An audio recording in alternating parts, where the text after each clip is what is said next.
Today, we're going to be going over two really interesting stories that I feel like need more attention. They deal with Nintendo on the whole and also dealing with the Nintendo Switch 2 and just misinformation that is extremely frustrating. And it should be frustrating for everyone, not just people who are like me and generally positive about the system, but really anyone in general, because it's just embarrassing considering the outlet that it's coming out of.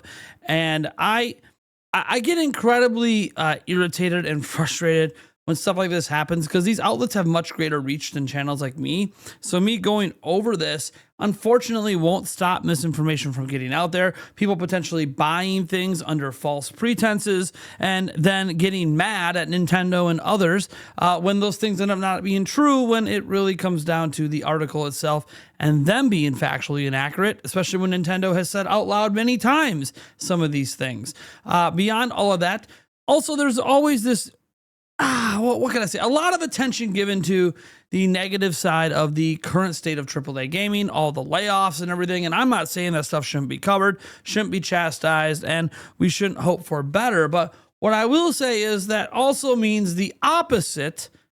Also, when that happens, doesn't seem to get the same amount of attention. And something just recently came out of Nintendo themselves that's the opposite of those industry layoffs, and barely anyone outside the Nintendo community is talking about it. I'm in the Nintendo community, so still barely anyone outside the Nintendo community is talking about it. And to me, it's a little strange that the positive side of the industry doesn't get more attention. Now, before I dive in, I want to remind you that we are giving away to 2 lucky winners a video game of choice for any current platform, including Nintendo Switch 2. You only need to be 18 or older to enter. It is open worldwide, and if you would like to enter, all you have to do is go down to the link in the pinned comment or to the description. The winners will be drawn in August, and let's go ahead and dive into this first one because it's a Nintendo Switch 2 review by Forbes. And look, mainstream media seems to always get things wrong, but I don't really know how they got this wrong, especially because they call this a vetted article, and it has an author and somebody who actually reviewed the article and said it was okay to go live. Oh, man, this is... okay, let's just dive in so you can see what the issue is before you understand why I'm frustrated. So it says, my Nintendo Switch 2 review after hours of gaming and how to find it in stock. Okay, it's posted on July 17th. Whatever, it's just a review. It goes over things they like and dislike about the system. But my problem is when you get into factually inaccurate statements. Now, all of this is exact specifications, nothing wrong here. This all comes off Nintendo's website.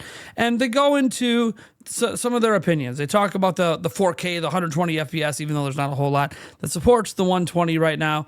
They talk about taking on and off the controllers. Look, I'm sure this person's a real person, hopefully, not AI, and you're going to see why I might think they're AI in a moment, or at least ran this into an AI algorithm to get some outputs, because something in here makes no sense and is just an outright lie. So as we go down, they talk about the display upgrades, and they go over some of the things that have been both criticized and not criticized about the display upgrades. But this is what's really weird. Just read this section right here. We'll read it for you here. Because the LCD display is an upgraded panel, colors look great when playing Mario Kart World, one of the brand's largest game launch alongside Nintendo Switch 2. Donkey Kong Bonanza was just released on July 17th for Switch 2, about a month later. At this time, and this is what are we doing? At this time, Nintendo says these new Switch 2 games are compatible with the original Switch. But there will come a time in which hardware requirements will only be met by the Switch 2. Okay. If you just read that line, you might go, well, you can game share Donkey Kong Bonanza that they just brought up to Switch 1, and people can then play Pauline. They can't play Donkey Kong on their Switch 1, like the actual Donkey Kong character, but they can do the Pauline voice thing. So there is a little truth that Donkey Kong Bonanza has a smidge of compatibility with Switch 1. You can't actually play the game on Switch 1, but game share Player 2, that is a thing that Nintendo allows. But then they say this next line. Any benefit of the doubt is gone. I did notice that Mario Kart World works on both, but it's more vivid, more responsive, and smoother with the hardware upgrades on Nintendo Switch 2. Guys, it's July 20th. This was vetted. This was reviewed by a peer editor, and that line was allowed to stay in this review. Mario Kart World is a Nintendo Switch 2 exclusive. It does not work or play on Switch 1. How you can notice things are more vivid, things are running better, more responsive and smoother when you literally could not play this game on Switch 1. So what the hell are you comparing it to is beyond me. Now, maybe they meant Mario Kart 8 Deluxe, but even that doesn't play smoother on the Nintendo Switch 2, and it certainly doesn't look more vivid than it does on the Switch OLED. So I don't really know what comparison they're drawing here besides just giving straight up fact-based misinformation. And that to me is wild. And I'll say that Nintendo says the new Switch 2 games are compatible with the original Switch. Actually, Nintendo outright said Mario Kart World is an exclusive and it doesn't play on Switch 1. And Donkey Kong itself doesn't play on there either, just Player 2 via Game Share. Look, this article, look, for whatever, you can say I'm nitpicking, and I understand that, but this is an article going out to potentially millions of viewers and readers, both on mobile apps and obviously through their website. This is something that can't make it in to a review like this. It's not like they were rushing this review out and maybe just rushed it like the day of release and they only had a couple days with the system, so mistakes can maybe be a bit more understandable. They're releasing this review like a month and a half after the system came out. That means there's been a lot of time to vet this and read this and proofread this. A lot of theories online right now is that this article might actually be written by AI and they're just lying to us, because AI, if you ask it pointed questions about Switch 2 and like to review it and summarize it, it does sometimes make these mistakes where it says certain games are playable on Switch 1 that aren't. So some people are thinking that's what happened here. I'm not going to go that far and make that accusation because that requires evidence beyond just circumstantial, hey, I messed around with some AI chats and they kind of gave a similar response. I think this is going to require obviously peer reviews. They do show their own images, at least. This is a custom image on an Amazon Fire TV that they did take. So I do believe they have a Switch 2. So I do think this is a real review. And obviously, there could be other mistakes in here. They do talk about how you have to confirm your email and phone number before you start chatting. So that at least is accurate. Versus the competition. They talk about some stuff. There could be other mistakes in here, but this is kind of like the big one that I noticed. And I'm just like, it stands out as a mistake that just can't get through. And you might think I'm being harsh here, except when you are telling people that these games are cross-compatible with Switch 1, you could cause people to go out and buy Mario Kart World right now for $80 for their children, put it in their Switch 1 for Christmas or whatever, and be disappointed it doesn't work when you just said that it actually does work. Same with Donkey Kong Bonanza. You didn't clarify that it only works via Game Share for Player 2. You can't actually buy Donkey Kong Bonanza and put it in the Switch 1 and play it.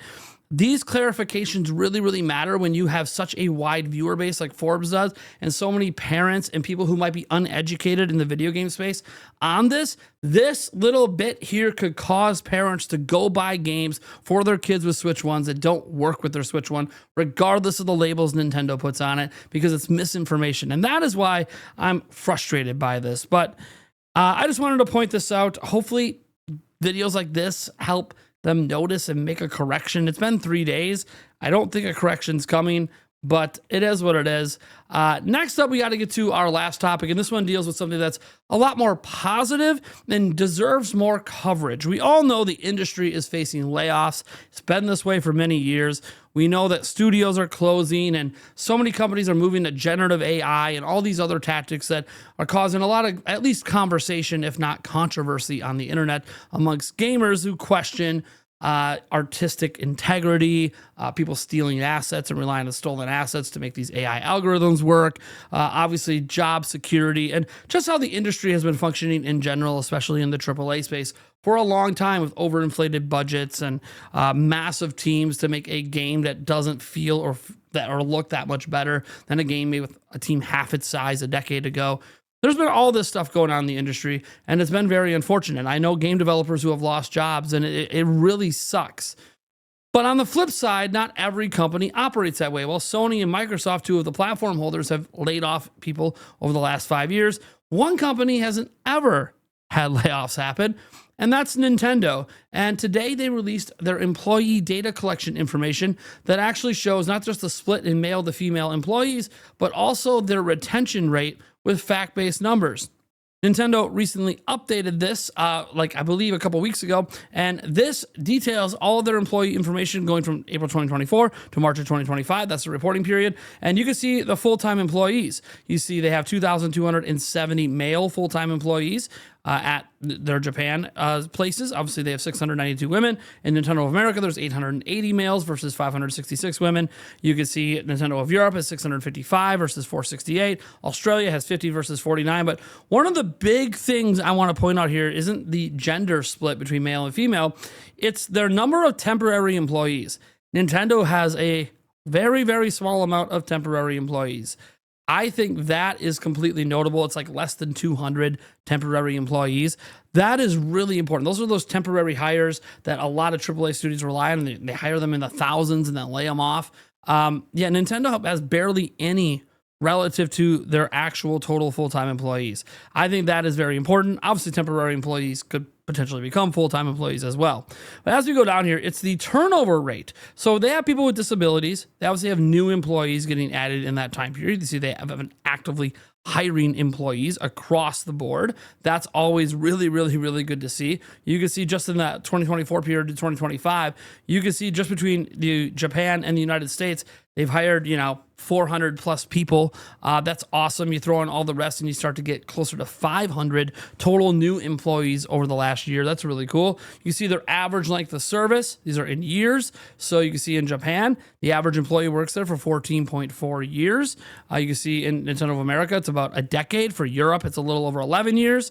In Nintendo Australia, it's about 8.5. So people don't really leave the company. They take care of them. They have obviously a number of people taking childcare leave. So they're showing here that, hey, there are people that need to give birth or need to be there as fathers or whatever. So yeah, people do take childcare leave. They show childcare leave acquisition rate. So that's really, really good. Rate of returning to work after childcare leave, 100. 100, 100, 100. That's right. People have children and still come back to work at Nintendo. They, because what happens sometimes is you give birth to a child, life changes, complications happen, and then you end up having to leave that career for different reasons. Nintendo has not really had to deal with any of that. Everyone wants to come back to work, which I find to be just really, really interesting. Now, as we go down here, you have your paid leave acquisition, number of people covered by the occupational safety and health policy. It's basically their entire company. But this is really cool. So percentage of employees who receive regular reviews regarding their career development, 100. Okay. In Nintendo of America, it's a little lower at 87. It's at 91 in Australia. Europe is at 90. Those are all still pretty high. Not everyone gets regular yearly reviews. You know this in any career, but a vast majority of employees do. But the biggest thing in here is that they really don't have anything bad going on with their retention rate. Their turnover rate is at 98.5%. That means that they maintain 98.5% of their employees year over year. People are not quitting. That is a high retention rate. And what that really shows is that people like working at Nintendo and they don't really leave. You saw the average employee length of the 14.4 and the decade and the 11 and the 8.5 years. These are long periods of time to work at any one company. Think about your own life and if you've switched careers throughout your life and how many different places you have worked or different companies you have worked for. Sure, some of us work at the same company for 20, 30, 40 years, but others are actually bouncing around a bit every handful of years.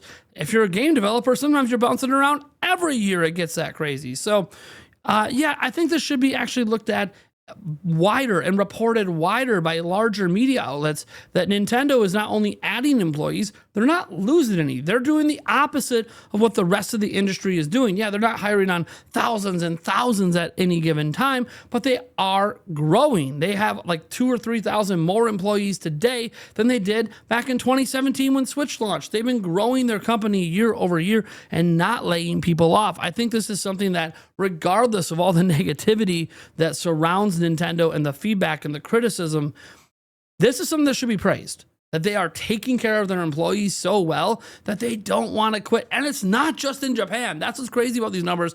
Everyone thought, oh, that's just Japan. No, actually, Europe, Australia, United States, people aren't quitting there either. Even when they take childcare leave, they're coming back. They haven't lost a single employee who left for childcare purposes. They've all come back to work. Like, this should be really praised because it does mean for them to have such a low turnover rate, not just in Japan, but the rest of the world. It has to mean that they're actually treating their full-time employees very well. They're being compensated well. They are getting good benefits. They are actually viewing this as something they might want to work until they retire. That is something that's really important because not every career works that way. And in the video game world, almost none of it really works that way. We see the stories every day of the layoffs. So I wanted to make sure to draw extra attention to the fact that we now have the public data from Nintendo that basically shows they're going in the opposite direction of even other platform holders. They are growing, not shrinking. They are adding jobs, not taking away. And people are wanting to stay and not wanting to quit. I think that's very, very important to take into consideration. Now, you guys let me know what you think about these two big stories down below, both the flub at Forbes that could lead to misinformation and unfortunate parents and other people making purchases they maybe shouldn't. And then obviously Nintendo's ability to maintain and grow their employee base and people not wanting to leave. I think that's a really important thing to talk about in this world of video games where everything else seems to be going the opposite direction. All right, guys, thank you so much for tuning in, and I'll catch you in the next video.